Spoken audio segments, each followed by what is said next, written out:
Hey guys, welcome back to the Hear Me Roar pod. I am Toby and my co-host is none other than the Kate Save, which you might know her from Shark Tank. She's also founder of BeFit Foods and picked up Telstra's Business of the Year award too.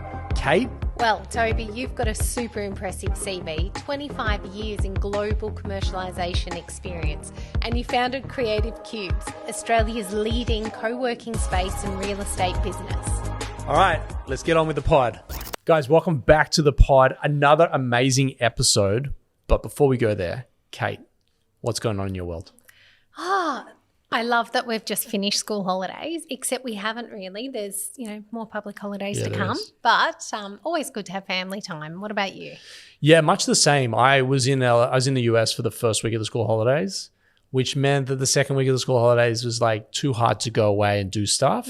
But we're getting away this weekend, long weekend. I'll probably leave the office at midday tomorrow and head down to your way. Oh, so nice. Might see you down there. Yeah, maybe. Do you know what I've loved? I've read so many books over the last week. Being away just 1 week, I've read the most incredible books. And one of them, because I'm going to Africa next week on a humanitarian trip with one of the guests that we've had on, the Inspired CEO, Brianna Evigan, the star from Step Up. I'm sure you've watched it. Yeah. So going over there. I subscribe to your channel. Yeah. Inspired CEO. There we go. Yeah. To build an abundant village with Brianna and her husband, Damien Mander, who's also been here. They love this space, by the way. He's got an anti-poaching organisation called Akashinga, if I said it right. Anyway, and they've raised like over $100 million for their foundation, but Brianna's foundation's new. So we're going out there to help build villages, go into schools, and I was just asking what to pack in a spare suitcase to take over and see what we can get happening over there. And anyway, so I read a book just inspiring about that. It's called Malika, about a lady who was from Australia, went over there and never came back because she just found she could do so much work as a nurse and aide and just inspiring life. And I think we don't share enough of those stories, and those people's stories aren't told. I look forward to having you back on the pod with me when you're back so that you can share more. If you don't mind flicking me the link to that book, I'll put it in our show notes today so that people can jump on it. We have an awesome guest coming on today. Unbeknownst to you, maybe, we have an amazing person here that runs our South Melbourne site called Kim. Yes. And Kim's mum is joining us today. She has a fascinating story, being a teen mum, still in school, to making it to the top of the top with L'Oreal. Amazing. And now runs her own salon right in my house, actually. So I look forward to having Alishia on. But first, we've got a quick advert from Purpose Productions.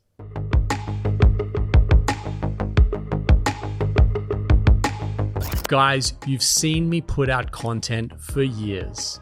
It all started with James Shadrach from Purpose Productions.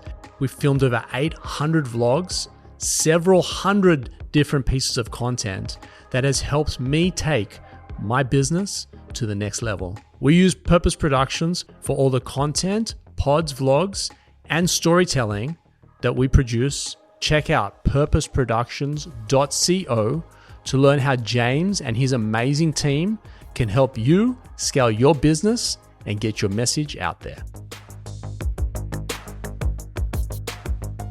Guys, welcome back to the pod. Alishia, welcome. How are you? I'm super good, and you? Yeah, I'm glad. I'm better here. Now, I'm better now that you're here. Nice. You have an amazing daughter.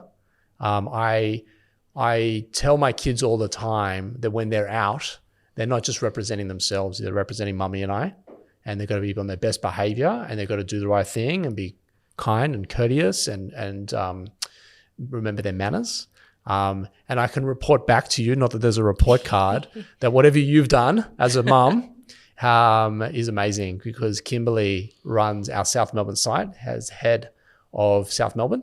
It's our biggest site, and it has the most amount of members and she runs it. I won't say effortlessly. I've seen her in some stressful moments, but she's amazing, and she's one of our top performers here. So whatever you gave her as a kid, I need that for my kids as well, because she's an amazing star. So well done. Oh, well, thank you. That's great to hear. And something you mightn't know, Alishia, although I gave you a little bit of insight. So Kim actually said to me, gave me the most glowing review of her mum and said, you should have my mum on your show. She's amazing. And to hear that from the happiest person sitting at your happiest team, I was like, we've got to get her on the show. So it's a two-way street. Okay, I like it. I wonder if my kids will vouch for me going on so good, one of their shows maybe. Yeah. So amazing story. I'll give you the high level of what I know. The high level is you had Kimberly at 16. Yes. And you were still in school. I was the first girl in 100 years that my school allowed me to stay at school while I was pregnant. And the school dean said that we're allowing you to do this as an example of consequences of actions. Oh. Consequences. Wow. Yeah, so therein lies the battler began. Yeah, wow. But from what I know from there, like that was sort of maybe potential rocket fuel for you. Yeah, I mean, I was going through a pretty difficult time. Kimberly probably hasn't shared with you, but you know, her dad was actually quite violent. So there was a lot of, you know, physical and mental abuse going on. I was 16. I was at school trying to normalize what was just not normal. My family were amazing, but I actually came from a teenage mum. So her heart was breaking that the one thing that she tried not to facilitate had happened. Right. They were quite religious at the time. So, yeah, there was a lot going on back then. And I look back at that young woman and think, how did she survive? Were you living at home or living out of home? Living at home. Yeah. So, yeah, my family had become quite religious. So I was a bit scared of talking about sex and contraception and there was a lot of burning in hell stuff going on. Wow. Yeah. What year? Well, can you give you a time frame around the years? Kimberly was born 1991, so you know, early 80s. My parents became sort of part of that, you know, those religious, you know, lots of clapping and good people. They were really good people. They just were led down the wrong path, and so physical discipline became part of our home from my stepfather. So it was, you know, when Kimberly's dad started to become violent, it was just a natural kind of flow of how my life was going at that particular time. And, you know, and then as normal healthy humans, I experimented with sex, and you look at me and I get pregnant. Right. Yeah. And so here I was 16 and having a baby at school. Luckily, my parents, you know, saw the error of their ways, particularly when the church turned up and said, oh, we're here with the family that's going to adopt your baby or your grandchild. So the circles changed quite quickly for my mum. Yeah. She realised that, you know, holy shit, the things that we have done to try and set our family up for success have actually torn us to pieces. And, yeah, from then on it was my parents and I and my younger sisters and Kimberly arrived, and I finally got my way out of a really unhealthy relationship. And, you know, Kimberly's dad was a product of his environment as well. You know, we were young, we were kids. Sure. So was he also 16? He was 18. 18, okay. Yeah. And did you end up completing school? No. But Kimberly you went back to school. No, I didn't. I stayed at school, and Kimberly was born in the October. And so I didn't get to finish my exams or any of those types of things. Oh, I get it. They let you stay at school pregnant. So it wasn't even with the baby. It was just being pregnant. Oh, yeah. Once the baby was, I was, see you later, I was out. Wow. So I walked around in a school uniform pregnant. Yeah, right. Okay. And I was tiny. So when I turned around, people would go, oh my God, what is that? Right. Yeah. So obviously to support yourself and Kimberly, you got into hairdressing, or how did that? That's exactly what happened. So at that particular time, I wasn't entitled to any type of benefit. So I was solely financially dependent on my parents. Their business was failing. Like, it was not a great time. And they were doing the best that they could. So one of my mum's best friends was a hairdresser. I wanted to be a teacher or a lawyer. That was my plans. Well, then my school results say different, that I possibly wasn't going to be the case. And so I just started working on a Saturday. Mum and Dad could look after the baby, and I loved it. Like, it was somewhere where all of a sudden numbers made sense because they were related to colours. So obviously I was a hands-on learner. I'm quite extroverted, if you can't tell. It was kind of my happy place. And that was where I started my journey in here. And so do I have it right that maybe like a L'Oreal rep came to the salon and you were like, this is my path, this is what I want? L'Oreal reps and educators. So the business is sort of broken into two parts, and your educators are your soft sales. They're designed to train the hairdresser, literally brainwash the hairdresser in the ethos of the brand. Yes. Works beautifully. Yes. And I was like, oh my God, she's amazing. She dresses beautifully, company car, cell phone. Like, I want to be that. That's absolutely who and how I want to be in the future. And I wanted to provide, I don't want to be a loser. I remember those first few days at home with a baby where my friends were at school, and, it was the most horrific, most horrible space to be in, and to be that young. And did you feel alone, or did you feel alone, scared, it was, I think, you think about when people experience trauma. Yeah. And they go into shock. And I think that when I look back at who I was then and how did I survive it? I was in a violent relationship. I had a church that was sending me to hell. I had a baby, family. Even the trauma of having a baby, like that whole experience, like giving birth.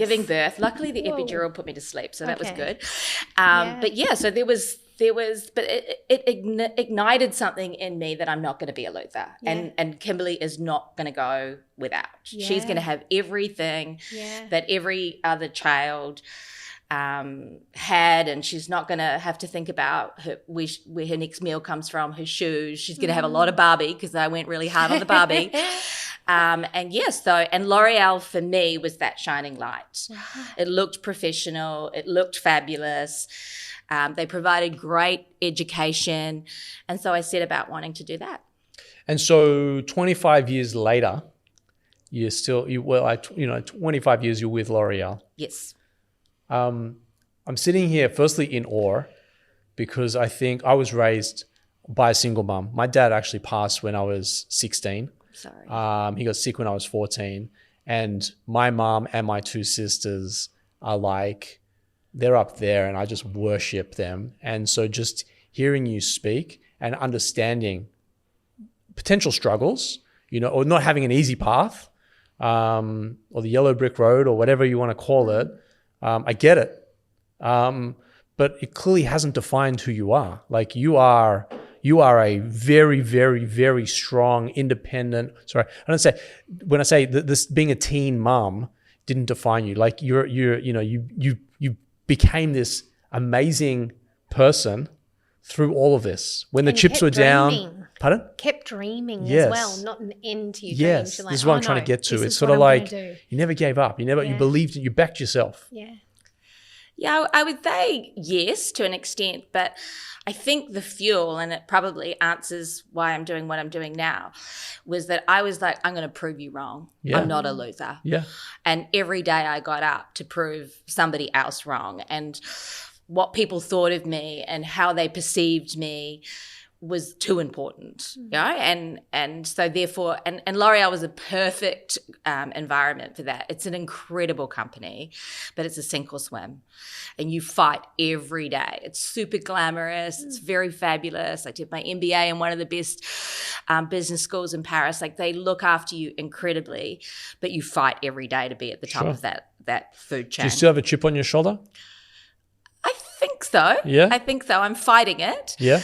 And that's very much about today's journey, is to try and let go of that. I'm super inspired at the moment. You've probably heard it a lot of Mel Robbins, let them, let me. Yes. And, for was it 5, 4, 3, 2, 1, go, and you know, trying to, you know, remove that stigma. Like, I've done it, it's okay. I own a house, I've raised the children, I've got the car, I've been on the holidays, I've done all the things. It's okay. You've proved the world wrong. I'm really glad that you feel that way, because you're walking in here, I feel very unaccomplished compared to you. You've done really well, and I hope that you recognize that is what I'm trying to convey to you. Thank you. Kimberly speaks incredibly of you, so clearly that relationship and how you brought her up, something you were doing was right, yeah. And I just hope that you're not beating yourself up, or being harsh on yourself, should I say, and you recognize the success that you've had. I do, but and I'm sure you would relate to this as a parent. You know, there was always a cost, and that was my kids. That was, I was traveling constantly. If I was at home, I was in meetings. Thank you for Teams. That was amazing. That meant that we could talk to people around the world 24 hours. And I sacrificed a lot because of that chip on my shoulder. Sure. But also because I thought that I was providing them with the very best life, and they had all the good things and all the, the first cars and all the stuff that you want to give your kids, but they didn't have me. They didn't have my time. And, that's probably the thing that I feel the saddest about now. But I'm lucky enough that I'm young enough that I still have time. Kimberly has had a little girl, my granddaughter, and being able to be there and have that time, build that unique relationship, very similar to the one I had with my own grandmother. But to do that for Kimberly, you know what it's like to be a parent. It's super tough, right? Just getting in the car is a nightmare. So being able to give her that space and time, even to come and work here. I pick baby up a couple of nights a week so she can go to the gym, and, old Alishia couldn't have done that. So amazing. My mum was that mum too. I feel like mum she works 6 days a week since the age of 5, and she was a hairdresser by trade, and then actually sold her salons, moved to a salon in the home so she could be with us more. But then when Dad decided we were going to move away from Melbourne to the Mornington Peninsula, she decided not to do the hairdressing because she'd left all of her clients. So she bought a pre-loved clothing shop, but she still works 6 days a week in there. So I didn't have her as much as I would have liked. And if we did, we were actually at her pre-loved clothing shop after school. And so it was a bit of a drag. But as soon as my firstborn came and then the secondborn, she did not miss a day, not a moment. And I think that time, that reconnection that maybe I didn't have early on came back later, and amazing. Yes, definitely. And that was really the ultimate reason that I left L'Oreal. The cards were on the table, as they are every 2 to 3 years. I just returned from an assignment back in New Zealand. Talent review, what's next? Wasn't going to get the Australian gig, highly sought after. You need to take another overseas opportunity. I was looking at China. That particular time, COVID was kicking off for a second time, when they told me that you could get locked in the building and not be allowed to go out for 3 days, and you couldn't leave the country. I was like, yeah, no, that's not really an option for me. And then Kimberly said, I'm having a baby, and that was it. It was a really interesting crossroads. I knew that I either had to dig really deep and work even harder in the position that I was in, because it was big and we were restructuring and we're changing the world of hair and beauty and all that kind of stuff. And when you work there, you really do believe that shampoo cures cancer. Like, you are like brainwashed. And I was sitting with the HRD. We'd just been through a big restructure of ANZ. We'd worked really closely together. And he said, Alishia, are you going to prove us wrong again? Are you going to fight again? Or are you just going to breathe? And I said, what do you mean? Are you pushing me out? He said, no, I'm not pushing you out, but I'm going to tell you that there's a package, because I'd made my position in New Zealand redundant. There's a package there that I could investigate if you want to take, and it's a good one. Just think about it. And I was so brainwashed by L'Oreal. Like, it was my whole life. It made me who I was. It made me feel more important. It gave me it was a whole persona. Giving that up, outside of the financial security of giving that up, and I've really learnt that over the last sort of 14 months that I've not been there. It really defined who I was. I think I thought I was better than I was because I worked for L'Oreal, like it was proper Emily in Paris, / Sex in the City stuff. Yeah. But I realized at that moment that there was an opportunity to change my life forever, and be available for Kimberly. And I just absolutely, and Jack, my son, but I knew that this was a time for Kimberly and I that I felt like I owed that to her because she didn't have a mum. She grew up with a mum, figuring shit out. And, I often say to her, girl, you got to go to therapy because there's no way I got it right. Like, if normal parents didn't get it right, there's no way I got it right. I would beg to differ, but that's okay. That's okay. And so now you're done with L'Oreal. Yes. And you're running your own small business again. Or not again, but you're running first your time own ever. small, Yeah, you're running your own small business. That was a decision that I didn't actually think I was going to make. I thought I was going to take 6 months off, become an influencer, maybe do a podcast, get really, really skinny, eat vegan, all those types of things that you think you're going to do when you've not worked. I found out that I was bonkers, that I was in pure fight or flight. I had not been present in my life for so long. Like when my friends were like, it's so weird that you answer the phone and you reply to text. I'm like, what do you mean? And they're like, you have never, ever done that. Yeah. And then I had this amazing time with Kimberly. She was going through all that first time mum stuff. Like she would yell at me, Mom, don't do that. I'm like, I'm not here to kill the baby. I'm here to help. But I realized how much she needed me and how much I needed her, and I needed Penelope, and I wanted that. And so when I started interviewing for corporate jobs, ironically, I turned one down because they couldn't pay me enough. And then the second one I missed out, and I'd been through like 6 interviews. I'd done the pitch, I'd done the business proposal, I'd done the psych review. Like I'd worked really hard. And when I didn't get it and I was relieved, I was like, there's a path. Something's not right. And I just happened to flick on Seek businesses for sale, and the salon came up, and I'm like, shit, if I'm going to own a business, first, this is the only time in my life that I can do it because I got a mortgage on I've got enough money to pay the mortgage for a year. I've been earning a lot of money, so I have quite a large mortgage. And this guy's giving it away, and I know the business. I know the location. Good. You know what? I'm going to do it. I'm going to give it a go. And here I am. How long have you been doing that for? 14 months. Yeah, okay. We're nearly at break even. Cool. It took me a while to settle in. I actually started hairdressing again. Like that was crazy. And yeah, a year down the track now, it actually took a long while for my business acumen to kick in. Like I was doing all the things, but I was just so fried. Like the thought of having a meeting or looking at a spreadsheet or setting some KPIs, I couldn't bear the thought of it. I just literally was so burnt out.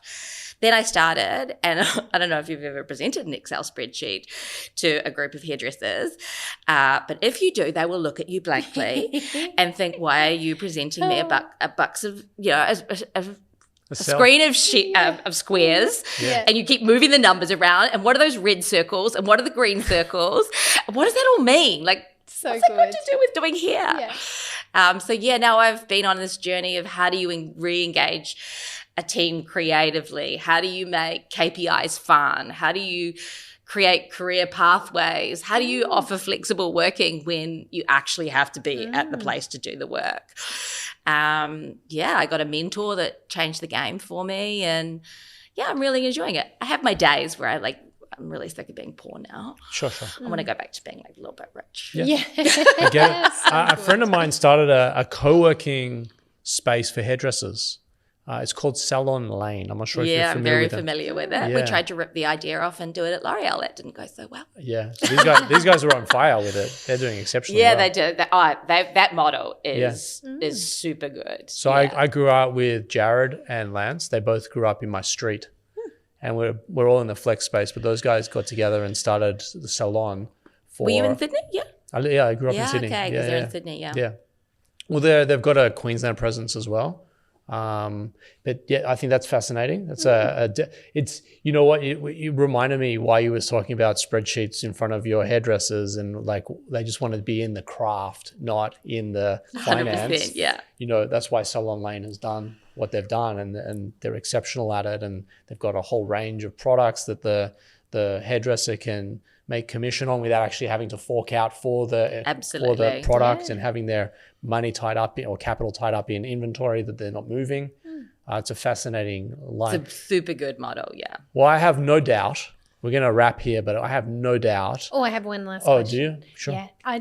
The way you described working at L'Oreal and the brand and everything else, I'm having like this Devil Wears Prada moment where just everything in your mind is, you know, that's what life's about. And want to know, what are those highlights working at L'Oreal that really stick in your mind to make it like the pinnacle that you felt it was when you were there? Oh, it's got to be the trips to Paris. Yes, that's what I'm picturing. I'm like, as soon as you said that, I'm picturing. I mean, when L'Oreal do an event, like, I mean, just the AV must cost like, you know, €500,000. Yeah. It is incredible. But, you know, you're on the Champs-Elysees, you're in rooftop bars, you know, it is that beautiful people everywhere. I mean, even when you do your training, your business training, you're in some lofty, incredible chateau with deers running around the front. You know, they really... Yes. They do it well. Wow. I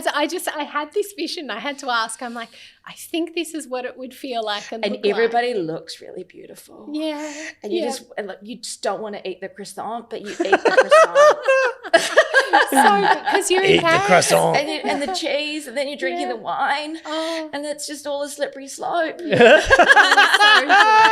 good. Well, you've got 25 years of that life. I did. You're going to build it back up again. I'm sure you will. Absolutely. Yeah. Well, I have no doubt whatever you end up doing, however big or small you want to be, is exactly what you will be.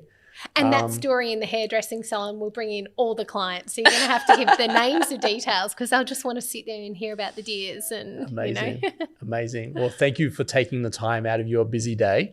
I know you're running a small business and you need to be on the tools and driving that forcefully every single day. So we appreciate the time that you took to come and hang with Kate and I on the couch here on Hear Me Roar. Where do they find your salon? We're on Garden Vale Road, 143, and we're called Alexander Jane. Amazing. I am going to link all of the details in the description below. So it's just a click for you. And have a crack.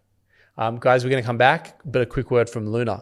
weareluna.co is a great place for you and your business to start off with phenomenal accounting and legal services. So if you're a startup or a scale-up looking for legal and finance support, or alternatively looking to raise capital, weareluna.co is where you need to be starting off. Wow. I know. Yeah. So cool. And 16-year-old teen mum and all the things, going through all of those things, even childbirth, the thought of giving birth to a child at 29 was hard enough. But I don't know how you prep your mind without how old's your that oldest? Experience. So she's 12 turning 13, same age as yours, 10 and nearly 13. So I'm 13. Yeah. I can't imagine Maddie in 3 years taking on the responsibility that Alishia had. Oh, even having a child, have to think about looking after another child and how do you quickly upskill them to be able to do all of that? Like how could you give them everything they need to know? And I'm a bit speechless in as much as just throw my mind back to like our 12, 13-year-old child and the roles and responsibilities, and not only to like get themselves through, but actually bring another human being through with them. And then to hear how she went on to excel, not only at L'Oreal in a role, but actually like APAC and, you know, the trips to Paris sounded fantastic, but like dreaming. Absolutely still dreaming. Like to think that at a young age, working in a salon, she's like, that's what I'm going to do. And she did it all. Yeah. Like not many people get to talk about doing all those things in Paris that she got to do. Incredible, it's like a right? Disneyland. Yeah. Incredible.